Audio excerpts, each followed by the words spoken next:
What's up, guys? I'm gonna leave the truck running for a minute because it is hot. Just wanted to go over some things.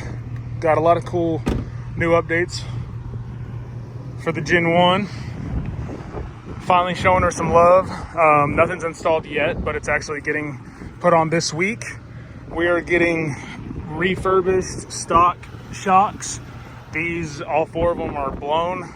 Not looking too good, so we're gonna get all four new shocks. We're gonna get a whole new brake system, rotors and calipers, because these are the stock system and the brake pads are going out. I wanted to kind of upgrade the brakes a little bit. So brakes and rotors on all four corners. New refurbished stock shocks going on, so this thing should ride like a dream. Getting new tires, because as you can see, it has some tread, but these suckers are dry rotted and they're on borrowed time, I think. So we're gonna get new tires, the new shocks. This thing should ride like a whole new truck. I got some blacked out halogen upgrade headlights so that you can't really tell the age on this beauty. Excited about that because that'll change everything a lot. And I also got the matching taillights for it, which are gonna be the blacked out LED taillights. I finally got the new, it's actually, I'm not too thrilled about it because I just wanted it to be black, but the only black one I could find has like American flag imprint on it, so it's not the worst. But I'm gonna get that put on it. If I end up hating it, I'll probably just put a piece of vinyl over it. So getting that fixed, and yeah, like I said, all of those. I'm finally getting the door handle fixed. I'll show you that on the other side. I'm thinking about taking this exhaust off at that, I don't know if you guys can see that, at that clamp right there. Maybe if it'll focus. There you go, at that exhaust clamp right there. Then I'm gonna take it off to where this thing is dumped just right behind the axles. It's basically a dump right here. I've never been a fan of tips on vehicles, really, like on sports cars and like the ST, my wife's car, yeah, because it has dual tips, quad tips, whatever you want to call it. But this is just, honestly, it's ugly. It's not anything special as far as like a tip size. It's not making it sound really much different. It has a rolled end on it, so it's probably a little bit of a different sound. But I've always liked my trucks dumped because they just sound better. So I think I'm gonna take that off and see if that doesn't stay hanging right there. I don't know how that's going to affect how the exhaust is hanging on the front side. I may have to install another hanger, but yeah, gonna get that off. And then the spare tire was loose. I think it still is, making a little bit of noise. So just kind of cleaning everything up to where this thing is restored to its initial beauty. This thing's the handle that's broken that I was telling you about. As you can see, I work out of my truck, so it's a mess. A lot of construction equipment and tools, but this handle is completely busted. So it always says my left rear door is open, and it's not. So that's very annoying. I'm gonna get that fixed. Oh, and whenever I got the lights, I got a new third brake light because that thing is hideous, and it makes fluttering things whenever it's on because it's so damn old. So just updating it a little bit, getting it all kind of restored back. The color of this wrap, it's like a gray.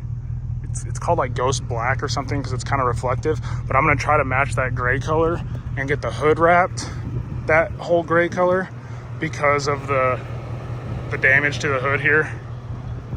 It just, again, it shows the age when honestly I feel like this truck was pretty taken care of. It just needs to be refreshed a little bit. So I'm gonna get that done, and then what I'll probably do is paint these black to try to match to where these look not the same color as the wrap I'm going for. So I'm gonna get these black, so it's just like black, gray, black, and then I'm gonna leave this gray just to kind of, I think it'll tie in okay with the hood. It may look a little strange, honestly. Now that I'm thinking about it, we may even go black with that and just paint it all black, but front bumper needs some love. But overall, nice little updates for it. And not only that, I got a tune from 5 Star coming. So see, it says left rear door ajar. Even after I okay it, it still shows that the door is open. So even though it's obviously not. But yeah, so anyway, back to the 5 Star. We got the 5 Star tune coming, and man, I know that doesn't add a whole lot of power to these things because there's not a whole lot you can really get out of the naturally aspirated motor besides calibrating it properly to run on 93. But the drivability aspect of it is what I'm actually excited for. So like the shift points and the throttle response, and yeah, it's going to pick up more power in a lower range, and that's cool. But I'm really just like the drivability of it is why I'm excited for it. Takes the speed limiter off, some of those fun things.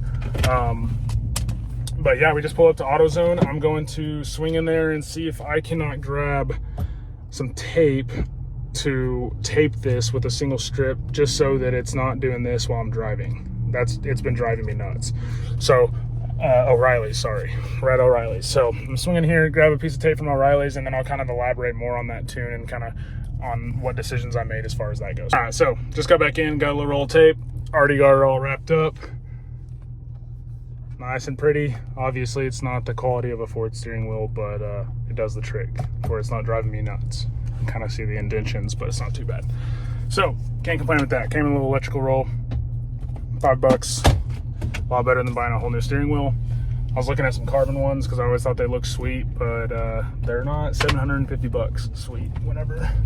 There's a lot more stuff I'd like to add to this truck than a steering wheel for if I'm gonna spend $700. So anyway, to elaborate on the 5-star tuning, I don't really, for normal people, I don't think like tuning a especially these old 6.2s like this, they're not horsepower machines. They're just, it's a workhorse. So you're not trying to go for high horsepower numbers. You just want the drivable power and the right times, and you want the car to be tuned on how you drive. For me, if I'm always heavy in my foot and I want the car to be alive and awake, that 93 tune is going to do wonders on the drivability aspect of it. And yeah, it's going to have more power, but it may on paper add 20-30 horse, if that. But on, you know, your butt dyno on the seat, it feels like it added 50 because the drivability, the shift points, it's always in power. You know, it's just a lot better of a vehicle. So that's why I went with the tuning of it, because I'm already kind of downgrading as far as the power, and it just driving me nuts a little bit. And I don't like the limiter being at 100 miles an hour. I know this is not a speed demon vehicle, but if I'm ever on the highway and I want to haul ass, or if I'm in an emergency, or if I have to hurry and get home, I don't ever want that vehicle to tell me how fast it can go, or like limit how fast it can go, when I know it can go much faster, especially once new tires are on and things. You know what the tires are rated for, so I don't like that the truck's limited to 100 miles an hour, you know, like 110, 115, I think is probably where this thing needs to be stopped at on the highway. But to that point, it can do that easily, and it's already getting terrible gas mileage. I do a bunch of driving on back roads, so out in Mexico, of course, where there's no speed limits. So I don't like having a speed limiter. Even if I'm trying to pass somebody and say they're going 80 and I want to pass them, if it's a one-lane road, I don't like that I'm going to mash my foot to the floor to go past this guy, and it's going to cut my speed off before I want it to. Because what if there's oncoming traffic? Whatever the case may be. So the tune is good for a lot of those reasons, and that's why I think that you know, everyone's like, oh, it's so dumb to tune a naturally aspirated vehicle. Like, okay, well, yes and no. For one, the tune is a lot cheaper, $440 for the tune versus an $850 tune for ZFG. You get more power through a turbo tune, but yeah, it costs a lot more because there's a lot more to it as far as the tuning aspect of that goes.